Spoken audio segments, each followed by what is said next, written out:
Let's go around the table. What do you rate yourself in terms of physical appearance on a scale of 1 to 10? Let's start with you. Go ahead. Like, maybe like 7. 7? Okay. Farah? Did I say it right that time? No. I said it right before, Yeah. but okay. Farha? Yeah. Okay. Honestly, I'd give myself like a 10. Okay. Yeah. Is that what you gave yourself last time? No, last time I said 1. So it's dichotomy. Last time you felt like a 1. This time you're feeling fantastic. You're feeling fabulous. Okay. So far as a 10. What about you? Rating yourself? Scale of 1 to 10, just physical looks. Okay. Not like the total package, okay, personality. 5? Okay. I think everyone's beautiful. I personally don't do ratings. I don't do them. You don't do ratings? No. So you're a 10, is what you're saying? You could say that. I didn't say it. So I don't want to put words in your mouth. Yeah, I don't do ratings. So You don't do I think ratings? everyone's beautiful, and it's not my thing. Is everyone equally beautiful? Yes, in my opinion. Everyone's equally beautiful? In my opinion, yes. Really? Mm-hmm. So there's nobody at this table that is, we're all just equivalent attractiveness? Well, I think there's different levels of attraction, but I think that if you look into it, everyone is beautiful in their own way. Sure. Okay. We'll come back to that. What about you? I'd say like a solid 7. Solid 7. Okay. I'm gonna agree with her. I feel like everything is kind of based off of personal preference. It's such But a cop out. But just for the sake of this, I will say 7. But I know I'm gonna get lit up in the chat, so we can just be done. Okay. All right. 7. All right. It's Bernadine. not the first time I've ever rated myself. I'm old. I'm in my 30s. I don't know, 6. My Okay. husband thinks I'm a 12, so I'm good. Tegan. 6.7, but when I get tan, I'll give myself a 7. When you get 10, you Yeah. give yourself a 7. Right. Okay. I guess we can rate ourselves. Orion. I would think somewhere in the 8s. Okay. I give myself a 6. 6.9 on a good day. I'm a 7 with this thing. That it's not mine, by the way, in case you guys are wondering. Flan Life, I'm 6'6", but I'm a ginger rating. We'll do Flan Life really quick. Merci beaucoup pour le Canadian 55. C'est vraiment génial ça. Merci Flan Life. He's 6'6", but a ginger. What's his rating? Go quick. 10. Quick, everyone, shout it out, 8. blurt it out. 8. I give you a 10, 7. Flan Life. 6'6", Giga Chad. Can I hook you up with Flan Life? He's 6'6". He's actually really tall for me, but I might be he's down. too tall. I said I might be Oh, down. you're down? Flan Life, can I hook it up? She's 4'11". Okay. So wait, you don't believe in the rating system? No, I don't. You don't. Okay. Why is that? As I mentioned, I just believe everyone was born beautiful, uniquely made, and I don't think there's a reason to rate people. Everyone is born beautiful. I'm Christian, so I just believe that everyone has their own, this kind of diverts a little bit, but their own you can purpose, and everyone is born already basically just beautiful. So I don't think there's a reason to rate people and bring them down, or I don't like the bringing down aspect of it. Well, I don't think it necessarily brings people down, but I feel like it could. It could. Yeah. I agree with you, actually. I think that everybody can be beautiful, but I think it would be naive to say that we're all equally attractive.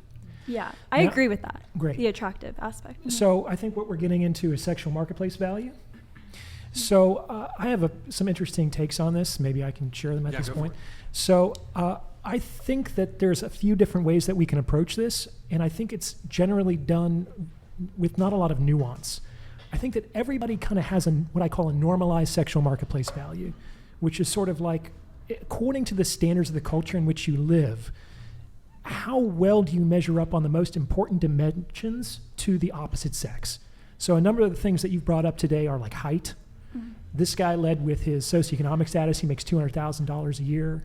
So these are things that I think would be on normalized sexual marketplace value for men.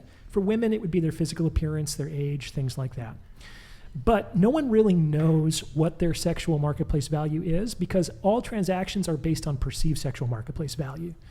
Like, I got a thing for cute nerds. That's my thing. And that's not necessarily what the culture tells me women are supposed to look like in terms of their archetypal beauty.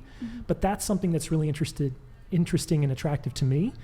And you never really know until you engage a person how they perceive you in terms of your general attractiveness. Just because you don't accord with the socialized, normalized sexual marketplace value doesn't mean that you can't be highly attractive.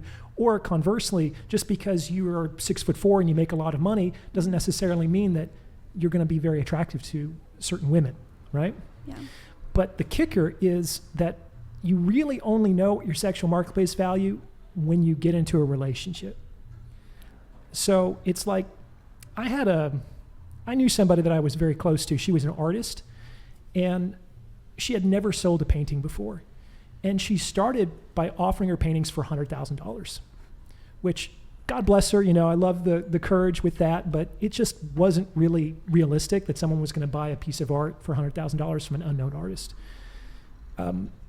It was only when she began to bring down that price that we got to see what that painting was actually worth. And that only occurred because somebody was willing to pay X amount for it. Until then, the actual price or the value of that painting was kind of like just pure potential. We only really realize worth in the moment of transaction, which can only occur between two individuals. So you're saying, okay, so then let's say the girl gets into a relationship, then how do you determine her SMV from the guy's status? Yes. So I think that you can kind of, in this framework, determine a woman's sexual marketplace value by the normalized sexual marketplace value of the men who are willing to get into a relationship with her. And you can determine a man's male sexual marketplace value by the normalized sexual marketplace value of the women he is able to sleep with. Okay, what if she's gay? How do you determine her SMV? I don't know. I guess you could do it. I think most of these concepts apply also to gay relationships. But I don't know if lesbians are hypergamous. They are really big on commitment. There's an old joke about what does a lesbian bring to a second date, and it's a trailer because she's moving in. So there's takes all kinds, but there is my understanding, a big bent in lesbian relationships towards commitment. Okay.